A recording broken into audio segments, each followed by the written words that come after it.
मैं सही फैसले लेने में विश्वास नहीं करता। मैं फैसले लेता हूँ और फिर उन्हें सही साबित कर देता हूँ। अगर आप तेज चलना चाहते हैं तो अकेले चलिए, लेकिन अगर आप दूर तक चलना चाहते हैं तो साथ साथ चलिए। टीवी का जीवन असली नहीं होता और ज़िंदगी टीवी सीरियल की तरह नहीं होती। असल जीवन में सिर्फ और सिर्फ काम होता है। क्या आपने कभी देखा है कि टीवी पर हमर, जैगुआर, BMW, फेरारी जैसी गाड़ियों का विज्ञापन आता हो? नहीं, क्योंकि जो इन सब को रखने की हैसियत रखते हैं उनके पास टीवी देखने का समय नहीं होता। हम सभी के पास समान योग्यता नहीं है, लेकिन हमारे पास अपनी प्रतिभा को विकसित करने के लिए समान अवसर है। लोहे को कोई नुकसान नहीं पहुंचाता, ये काम खुद उसका ही जंग कर सकता है। ठीक उसी तरह किसी व्यक्ति को उसकी मानसिकता के अलावा कोई और नष्ट नहीं कर सकता। जीवन में आगे बढ़ने के लिए उतार चढ़ाव बेहद ज़रूरी है। यहाँ तक कि ईसीजी में भी एक सीधी रेखा का मतलब है कि हम जीवित नहीं हैं।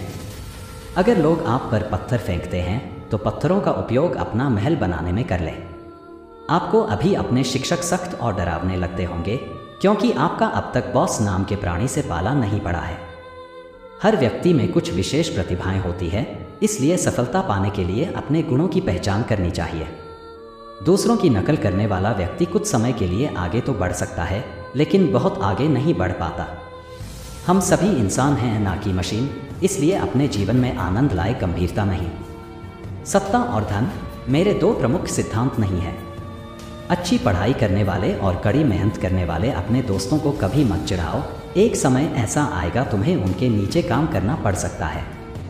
जिस दिन मैं उड़ान नहीं भर पाऊंगा वो मेरे लिए एक दुखद दिन होगा। अपना जीवन उतार चढ़ाव से भरा रहता है, इसकी आदत बना लो। कॉलेज की पढ़ाई के बाद 5 आंकड़े वाली सैलरी के बारे में मत सोचना। एक रात में कोई प्रेसिडेंट नहीं बनता, इसके लिए अथक मेहनत करनी पड़ती है। लोग तुम्हारे स्वाभिमान की तब तक परवाह नहीं करेंगे जब तक कि तुम खुद को साबित करके नहीं दिखा देते। तुम्हारी गलती सिर्फ तुम्हारी है, तुम्हारी असफलता सिर्फ तुम्हारी है। किसी को दोष मत दो, अपनी इस गलती से सीखो और आगे बढ़ो। तुम्हारे माँ बाप तुम्हारे जन्म से पहले इतने नीरस और उबाऊ नहीं थे जितना तुम्हें अभी लग रहे हैं। तुम्हारे पालन पोषण में उन्होंने इतने कष्ट उठाए कि उनका स्वभाव बदल गया। सांत्वना पुरस्कार केवल स्कूल में देखने को मिलता है। कुछ स्कूलों में तो पास होने तक परीक्षा दे सकते हैं, लेकिन बाहर की दुनिया के नियम अलग हैं। वहाँ हारने वाले को मौका नहीं मिलता। जीवन के स्कूल में कक्षाएं और वर्ग नहीं होते हैं। वहाँ महीने भर की छुट्टी नहीं होती और कोई सिखाने वाला शिक्षक भी नहीं होता। वहाँ सब कुछ आपको खुद करना पड़ता है। मैं हमेशा से भारत के भविष्य की संभावनाओं के बारे में बहुत आश्वस्त और बहुत उत्साहित रहा हूँ। मुझे लगता है कि यह महान क्षमता वाला एक महान देश है। मुझे अपने देश पर गर्व है, लेकिन हमें जातिवाद और सांप्रदायिकता से मुक्त एक अखंड भारत बनाने के लिए एकजुट होने की ज़रूरत है। हमें सभी के लिए समान अवसर वाले भारत का निर्माण करने की आवश्यकता है। अगर हम अपने नज़रिए को ऊंचा रखते हैं और निरंतर विकास, समृद्धि और समान अवसर लोगों तक पहुंचाते हैं तो हम वास्तव में महान राष्ट्र हो सकते हैं। विश्व में करोड़ों लोग मेहनत करते हैं, फिर भी सबको अलग अलग परिणाम प्राप्त होते हैं। इन सब के लिए मेहनत करने का तरीका जिम्मेदार है, इसीलिए व्यक्ति को अपने मेहनत करने के तरीके में सुधार लाना चाहिए। मैं लोगों को प्रोत्साहित करके लगातार कहता हूं कि प्रश्न पूछें, नए विचारों पर बात करें, नई तकनीक और नए आइडिया के साथ बेझिझक आगे आएं। आप हमेशा जिस चीज़ को सही मानते हैं उसके साथ डट कर खड़े रहें और जहां तक संभव हो निष्पक्ष बने रहें।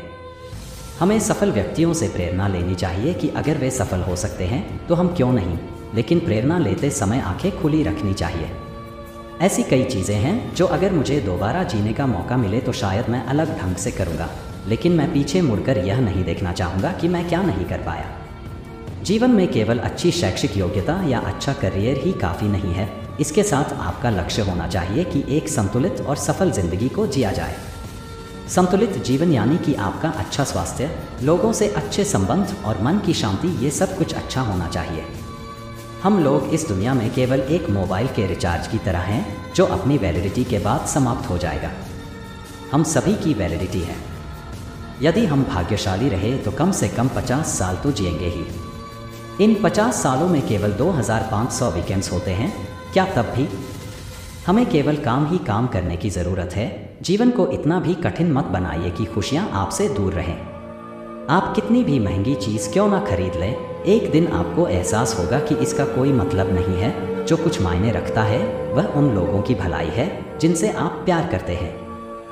बड़ी बड़ी बातें और भाषण देने वाला अच्छा नेता नहीं होता, बल्कि वे होते हैं जो अपने से अधिक बुद्धिमान सहायकों और सहयोगियों से घिरे रहने में रुचि रखते हैं। सबसे बड़ा जोखिम कोई जोखिम ना लेना है। आज के समय में तेज़ी से बदल रही दुनिया में जोखिम ना लेना ही एकमात्र रणनीति है जिसमें असफल होने की गारंटी है। जीवन में जब भी कभी चुनौतियों का सामना करना पड़े तो उससे पीछे ना हटें, बल्कि दृढ़ शक्ति के साथ उसका सामना करें, क्योंकि वे सफलता की आधारशिला है। दूसरों के साथ अपनी बातचीत में दया, सहानुभूति और करुणा की शक्ति को कभी कम ना समझें। अगर आपको नेतृत्व दिया गया है तो जिम्मेदारी लेने के बारे में सोचो, बहाने बनाने के बारे में नहीं। अपने पास आने वाले अवसर का इंतज़ार ना करें, अपने अवसर स्वयं बनाएं। केवल पैसा और शोहरत कमाना ही काफ़ी नहीं है। सोचिए, जब आपका किसी से ब्रेकअप हो तो उस दिन कंपनी में प्रमोशन के कोई मायने नहीं रहते। जब आपकी पीठ में दर्द हो तो कार ड्राइविंग करने में कोई आनंद नहीं आता। जब आपके दिमाग में टेंशन हो तो शॉपिंग करने में भी कोई मज़ा नहीं आता। यह जीवन आपका है, इसे इतना भी गंभीर मत बनाइए। हम सब इस दुनिया में कुछ पलों के मेहमान हैं, तो जीवन का आनंद लीजिए, उसे ज़्यादा गंभीरता से नहीं लेना चाहिए। सब कुछ ठीक है, कभी कभी काम से छुट्टी लेना, क्लास बंक करना, किसी एग्ज़ाम में कम मार्क्स लाना या छोटे भाई बहनों से कभी झगड़ना, सब ठीक है। जब हम जिंदगी के आखिरी पड़ाव पर होंगे तो यही छोटी छोटी बातें हमें हंसाएंगी, और कंपनी का प्रमोशन, 24 घंटे लगातार काम, ये सब उस दिन कोई मायने नहीं रखेंगी। हम लोग इंसान हैं, कोई कंप्यूटर नहीं। जीवन का मज़ा लीजिए, इसे हमेशा गंभीर मत बनाइए। पेड़ काटने के पूर्व कुल्हाड़ी की धार देखने की आवश्यकता होती है, इसलिए जब 8 घंटे में पेड़ काटना हो तो 6 घंटे कुल्हाड़ी की धार तेज करने में लगाने पर सफलता प्राप्त होने के अवसर बढ़ जाते हैं। किसी भी कार्य को निर्धारित समय सीमा में ही पूरा करना चाहिए और वही कार्य करना चाहिए जिसमें पूर्ण आनंद की प्राप्ति हो। जो व्यक्ति बहुत सफल हैं, मैं उनकी प्रशंसा करता हूं, लेकिन अगर वह सफलता लोगों के साथ निष्ठुरता और क्रूरता से हासिल की है तो मैं उस व्यक्ति की प्रशंसा तो कर सकता हूं, लेकिन इज्जत नहीं। हो सकता है कि मेरे निर्णयों से कई लोग दुखी हो, लेकिन मैं उस व्यक्ति के रूप में पहचाना जाना चाहता हूं जिसने कभी भी किसी भी परिस्थिति में सही काम को सही ढंग से करने के लिए समझौता नहीं किया। अब से 100 साल बाद मैं टाटा ग्रुप को जितना वो अब है उससे कहीं बड़ा देखना चाहता हूँ। इससे भी ज़रूरी बात, मैं आशा करता हूँ कि ग्रुप को भारत में बेस्ट माना जाए। मेरे पास 2 या 3 कारें हैं जो मुझे पसंद है, लेकिन आज के समय में फेरारी सबसे बेहतरीन कार है जो मैंने चलाई है, खासकर उसकी प्रभावशाली बनावट के हिसाब से। मैं निश्चित रूप से राजनीति में नहीं शामिल होऊंगा। मैं एक साफ सुथरे बिजनेसमैन के तौर पे याद किया जाना पसंद करूंगा, जिसने पर्दे के पीछे कोई चालबाजी नहीं की और जिसने पर्याप्त सफलता हासिल की। यदि ये सार्वजनिक जांच की कसौटी पर खरा उतरता है तो इसे करो। अगर ये सार्वजनिक जांच की कसौटी पर खरा नहीं उतरता है तो इसे मत करो। मैं उनके बाद आया जिनकी उपलब्धियां बहुत बड़ी थी। मिस्टर JRD टाटा भारतीय बिजनेस कम्युनिटी में लेजेंड थे। वह 50 सालों तक टाटा संगठन के शीर्ष पर बने रहे। आपने लगभग यह सोचना शुरू कर दिया था कि वह हमेशा के लिए रहेंगे। मैं कहूँगा कि एक चीज़ जो मैं अलग ढंग से करना चाहता हूँ वो है और अधिक आउटगोइंग होना। मैं 4 बार शादी करने के बहुत करीब पहुँच गया था और हर बार मैं किसी ना किसी डर की वजह से पीछे हट गया। हर अवसर अलग था, लेकिन अब जब मैं इसमें शामिल लोगों को देखता हूँ, मैंने जो किया वो इतना बुरा नहीं था। मेरा मानना है शायद शादी हो जाती तो यह और भी जटिल हो सकता था। मैंने हमारी कंपनी में यह बात भी रखी है, हमें बेबी स्टेप्स लेना छोड़ना होगा और ग्लोबली सोचना शुरू करना होगा। ये सचमुच मददगार लग रहा है। पीपल्स रिपब्लिक ऑफ चीन का पॉलिटिकल सिस्टम चीज़ों को आसान बना सकता है। निर्णय तेज़ी से लिए जाते हैं और परिणाम भी जल्दी आते हैं। दूसरी तरफ हमारे लोकतंत्र में, भारत में, ऐसी चीज़ें बहुत कठिन हैं। मूल्यों और नैतिकता के अलावा जिन पर मैंने जीने की कोशिश की है, मैं जो विरासत छोड़ना चाहता हूँ वह बहुत सरल है कि मैं हमेशा उस चीज़ के लिए खड़ा हुआ हूँ जिसे मैं सही मानता हूँ और जितना संभव हो सके निष्पक्ष और न्यायपूर्ण रहने की कोशिश की है। मुझे लगता है कि प्रतिस्पर्धा बढ़ गई है। इसने भारतीय उद्योग को अपने ग्राहकों, उत्पादों की गुणवत्ता और बाजार में अपनी ब्रांडी छवि के प्रति अधिक चिंतित कर दिया है। टाटा ग्रुप में हमारा मानना है कि अगर हम किसी उद्योग में शीर्ष 3 में नहीं है तो हमें यह गंभीरता से सोचना चाहिए कि शीर्ष 3 में आने के लिए क्या करना होगा, या फिर उस उद्योग से बाहर निकलने पर विचार करना चाहिए। भारतीय उद्योग की एक कमजोरी यह है कि कई क्षेत्रों में, जैसे उपभोक्ता वस्तुएं, ये बहुत बिखरा हुआ है। व्यक्तिगत रूप से कंपनियां जीवित नहीं रह पाएंगी।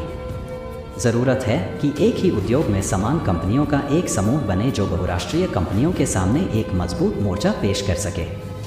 स्विस वॉच उद्योग ने ऐसा ही किया। आईटी और संचार व्यवसाय में स्पष्ट रूप से सबसे अधिक विकास की संभावनाएं हैं, लेकिन अगर आकार की बात की जाए तो इस्पात और ऑटो उद्योग शीर्ष पर बने रहेंगे। उम्मीद करते हैं रतन टाटा जी के विचार आपको पसंद आए होंगे। ऐसे ही महान लोगों के महान विचारों को सुनने के लिए चैनल को लाइक, शेयर और सब्सक्राइब ज़रूर करें।